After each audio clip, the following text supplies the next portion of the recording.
Hello, good morning students, कैसे हो आप सब? आई होप आप बहुत अच्छे होंगे और मेरे साथ अपनी सीटेट की प्रिपरेशन को कंटिन्यू कर रहे होंगे। आज हमारा टॉपिक है ईवीएस का पक्षी, बर्ड्स। पक्षी एक अद्भुत प्राणी है। पक्षी भी पृथ्वी पर सबसे सुंदर जानवर है। हमारे आसपास कई रंग बिरंगे पक्षियों के उड़ने के लिए पंख होते हैं। उनके पास चोंच और पंजे होते हैं। वे अपनी चोंच और पंजों का उपयोग पकड़ने और खाने के लिए करते हैं। हम सभी उन्हें देखना पसंद करते हैं। मनुष्य को हवाई जहाज बनाने का विचार भी कहाँ से आया था? पक्षियों से आया था। कहाँ से मिला था? पक्षियों से।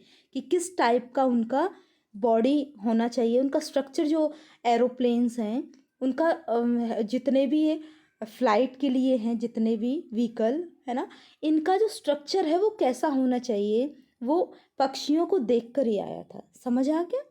पक्षियों की विशेषताएं क्या क्या हैं? पक्षी का शरीर बहुत हल्का होता है। यह इसे लंबे समय तक हवा में बने रहने में मदद करता है। पक्षियों की जो हड्डियां होती हैं वो खोखली होती हैं और हवा से भरी होती हैं। इससे वे हल्के हो जाते हैं। हालांकि इसकी हड्डियां हल्की होती हैं लेकिन बहुत मजबूत होती हैं।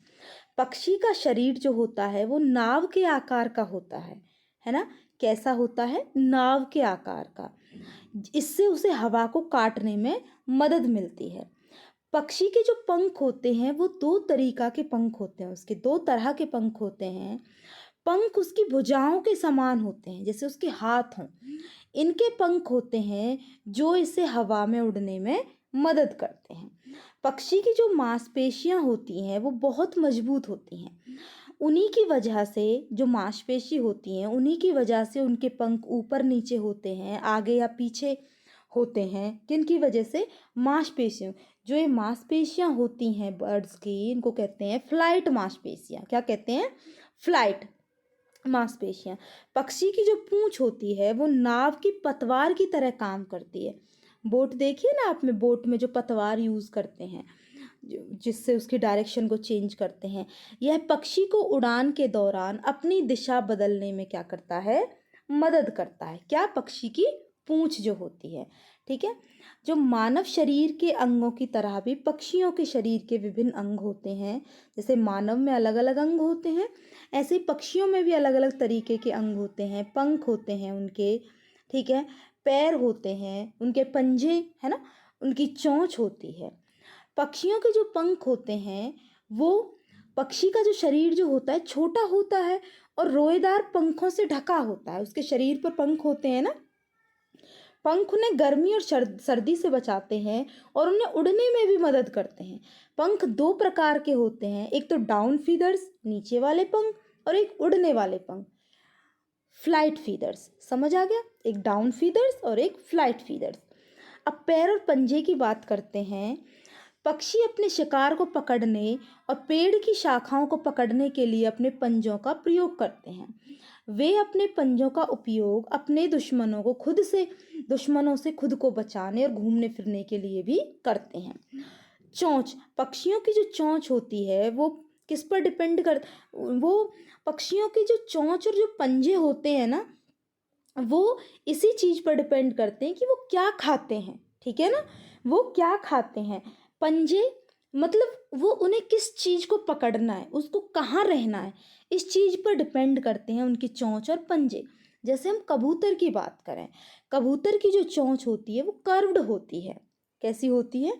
कर्व्ड होती है। समझ आया? और जिनकी जो जो फ्लैश खाते हैं, जो मांस खाते हैं, उनकी चोंच अलग तरीके की होती है। ठीक है ना? तो चोंच अलग अलग होती है पक्षियों में। क्लियर है?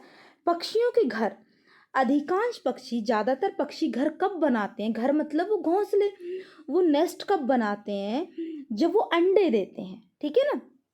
अधिकांश पक्षी किस किस के लिए घर बनाते हैं? वो अधिकांश पक्षी अपने घोंसले रहने और अंडे देने के लिए बनाते हैं। समझ आ गया? रहने और अंडे देने के लिए। घोंसले उन्हें खराब मौसम और उनके दुश्मनों से भी बचाते हैं। पक्षी जो होते हैं वो घर किससे बनाते हैं अपना नेस्ट? टहनियों से, सूखी पत्तियों से, धागे से, कपास, ऊन, पंख, कागज के टुकड़े और कपड़ों का उपयोग करके घोंसले बनाते हैं। उनके घोंसले अद्भुत होते हैं। कोई कैसा घोंसला बनाता है, कोई कैसा, इसके बारे में आगे पढ़ेंगे। पक्षी केवल अंडे देने के लिए घोंसला बनाते हैं। अंडे फूटने के बाद वे घोंसला छोड़कर उड़ जाते हैं। ठीक है। पक्षी घोंसला छोड़कर अलग अलग जगहों पर, जमीन पर, पेड़ों पर या और पानी में चले जाते हैं। ठीक है। अधिकांश पक्षियों की आंखें उनके सिर के दोनों तरफ होती हैं। ठीक है। ज़्यादातर जो पक्षी होते हैं उनकी जो आंखें होती हैं वो सिर के दोनों तरफ होती हैं। पक्षी एक ही समय पर दो अलग अलग चीज़ें एक साथ देखते हैं। ठीक है। क्योंकि आगे और पीछे आंख होती है ना उनके सिर के दोनों तरफ, तो वो एक ही समय पर दो अलग अलग चीज़ें एक साथ देखते हैं।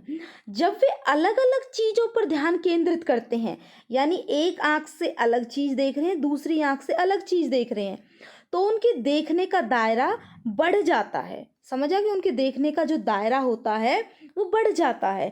लेकिन जब वो सामने की तरफ देखते हैं, सिर्फ सामने अगर वो देख रहे हैं, तो यानी उनकी जो दोनों आंख है वो एक ही चीज पर फोकस करती हैं। समझ आ गया? अधिकांश पक्षियों की आंखों की पुतली घूम नहीं सकती। जब पुतली नहीं घूम सकती ना, तो वे अपनी गर्दन घुमाकर इधर उधर देखते हैं। समझ आया? अगर पुतली नहीं घूम रही है तो किसे घुमाते हैं? गर्दन को घुमाते हैं। पक्षियों के पंख उन्हें उड़ने में मदद करते हैं। ठीक है, उड़ने में, और उन्हें गर्मी भी देते हैं, और नए पंख आते रहते हैं और पुराने पंख झड़ जाते हैं। कुछ पक्षी अलग अलग खतरों के लिए अलग अलग आवाज़ें निकालते हैं। जैसे उड़ने वाले दुश्मन के लिए अलग तरह की आवाज़, जमीन पर चलने वाले के लिए दूसरी तरह की आवाज़। समझ आ गया? अलग अलग के लिए अलग अलग तरीके। पक्षियों के कान दिखाई नहीं देते, लेकिन उनके सिर के दोनों तरफ छोटे छोटे छेद होते हैं जो पंखों से ढके होते हैं, और पक्षी इन्हीं की सहायता से सुनता है। समझ आया आपको पक्षियों के बारे में अब तक की सारी बातें? अब हम पढ़ते हैं विभिन्न प्रकार के पक्षी। तो हमारा पहला पक्षी है बारबैट। बारबैट मतलब बसंत गौरी। ठीक है। बसंत गौरी पेड़ के तने में गहरा छेद करता है। दिख रहा है ना पेड़ का तना? ठीक है, उसमें एक गहरा छेद करता जो करते हैं जो ये बसंत गौरी होता है। ठीक है, और उसमें अंडे देता है। समझ आया आपको? बसंत गौरी। अब पढ़ते हैं हम सनबर्ड।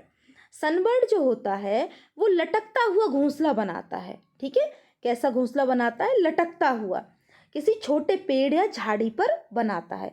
सनबर्ड को क्या कहते हैं? शक्कर खोरा भी कहते हैं। क्या कहते हैं? शक्कर खोरा। समझ आया? सनबर्ड को क्या कहते हैं? शक्कर खोरा। यह अपना घोंसला कैसा बनाता है? लटकता हुआ। घोंसले में क्या क्या? बाल, मकड़ी के जाले, पतली टहनियाँ, बारीक घास, सूखे पत्ते, कपास, शाल के टुकड़े, कपड़ों के चिथड़ों से ये घोंसला बनाता है। घोंसले केवल मादा सनबर्ड द्वारा बनाए जाते हैं। ध्यान रखना है आपको, मादा सनबर्ड। जो फीमेल सनबर्ड होते हैं, जब फीमेल शकरखोरा होते हैं, ठीक है, मादा सनबर्ड द्वारा घोंसला बनाया जाता है। अब आता है टेलर बर्ड। ठीक है, दर्जन चिड़िया। ये क्या कर, देखो यहाँ आपको डायग्राम जो फोटो है इसमें दिख रहा है आपको, ये कैसे बनाते हैं अपना घोंसला? ऐसे इन पत्तों को सिल के। कैसे बनाता है? पत्तों को सिलकर। ठीक है, ये आमतौर पर खुले जंगलों, झाड़ियों और बगीचों में पाए जाते हैं। ठीक है, कौन? दर्जन चिड़िया। टेलर बर्ड को उनका नाम उनके घोंसले के निर्माण के तरीके से मिला है। वो जो घोंसले का निर्माण करते हैं ना, वो पत्तों को सिल के, अपनी चोंच से पत्तों को सिल लेते हैं। ठीक है, पत्तों के किनारों पर कुछ छेद कर पौधे के रेशे या फिर मकड़ी के जाले के साथ इन पत्तों को सिल देते हैं। ठीक है, जिसमें वास्तविक घास का घोंसला बनाया जाता है। समझ आ गया? जो दर्जन चिड़िया है वो पत्तों को सिलकर घोंसला बनाती है। ठीक है, या तो पौधे के रेशे के साथ या मकड़ी के जाले के साथ उसको सिल दिया जाता है। क्लियर है? अब जो काइट, ईगल एंड वल्चर होती हैं, वो जो चील, बाज और गिद्ध जो होते हैं, ये हमसे 4 गुना ज़्यादा देख सकते हैं, है ना? चील, बाज और गिद्ध। जो बाज की पूंछ होती है वो नालीदार होती है। ठीक है, और गिद्ध जो होती है वो मुर्दे जानवर को खाकर जगह साफ कर देते हैं और आकाश में ऊंचा उड़ता है। कौन? गिद्ध। ठीक है। बाज जो है वो किसका, कहाँ का राजकीय पक्षी है? पंजाब का। पंजाब का जो स्टेट बर्ड है वो कौन है? बाज, पंजाब का बाज। समझ आ गया आपको? ठीक है, आगे पढ़ते हैं अब हम। मेल वीवर बर्ड, जो नर बुनकर पक्षी होता है, ठीक है, जो नर बुनकर पक्षी होता है वो घोंसला बनाने के करीब 500, मतलब अगर वो घोंसला बनाता है तो वो 500 बार उड़कर, ठीक है, लंबी घास और पत्तियां लाता है और फिर अपनी चोंच से तिनकों और लंबी घास को बुन देता है। ठीक है, घोंसला बनने में लगभग 28 दिन लगते हैं। समझ आ गया मेल वीवर बर्ड को? ठीक है, ये घोंसला बनाने के लिए जो सामान लाता है ना, लंबी घास, पत्तियां, उसके लिए कम से कम 500 बार उड़ता है, फिर अपनी चोंच से तिनकों और लंबी घास को बुन देता है और इस घोंसले को बनाने में इसको 28 दिन लगते हैं। ठीक है, अब आता है डव। डव जो है वो एक शांत स्वभाव वाला पक्षी है। डव कैसा है? शांत स्वभाव वाला पक्षी। भारत में ज्यादातर सलेटी रंग और सफेद रंग के डव पाए जाते हैं। डव दुनिया का सबसे पुराना पालतू पक्षी है। डव की याद रखने की क्षमता बहुत अधिक होती है। ठीक है, और डव कहाँ बनाता है अपना घोंसला? कांटे या कैक्टस या मेहंदी के कांटों के बीच अपना घोंसला बनाता है। समझ आ गया? कांटे या कैक्टस या मेहंदी के कांटों के बीच अपना घोंसला बनाता है। समझ आ गया? आपने ये भी देख लिया नरवीवर पक्षी, और ये आपका हो गया डव। क्लियर? अब नेक्स्ट देखते हैं इंडियन रॉबिन। इंडियन रॉबिन जो होता है वो पत्थरों के बीच अपना घोंसला बनाती है। उसके घोंसलों में पौधों की नाजुक शाखाएं, जड़ें, ऊन, बाल, कपास सब बिछे हुए होते हैं। समझ आ गया ना? इंडियन रॉबिन के घोंसले में क्या क्या होते हैं? नाजुक शाखाएं, जड़ें, ऊन, बाल, कपास सब बिछे हुए होते हैं। यह छोटे छोटे कीड़ों को खाता है इंडियन रॉबिन, और इसकी चोंच अंदर से क्या होती है? लाल होती है। क्लियर है? अब क्रो। क्रो जो होता है वो ऊंचाई पर घोंसला बनाता है। ठीक है, क्रो क्या होता है? ऊंचाई पर घोंसला बनाता है। यह किससे बनाता है? लोहे की तार, लकड़ी जैसी चीज, टहनियाँ, पेड़ की टहनी। ठीक है, कोयल अपना घोंसला नहीं बनाती है, वह कौवे के घोंसले में अपने अंडे रख देती है, और कौवा अपने अंडों के साथ साथ कोयल के अंडे भी सेता है। समझ आया? तो कोयल का भी आपको पता चल गया कि वो घोंसला नहीं बनाती है। अब बात आती है आउल की। किसकी? अच्छा, कोयल है जो, वो कहाँ का कोयल है? वो झारखंड का राजकीय पक्षी है। कोयल कहाँ का? झारखंड। झारखंड का राजकीय पक्षी कौन है? कोयल है। समझ आया आपको? नेक्स्ट हम पढ़ते हैं आउल, उल्लू।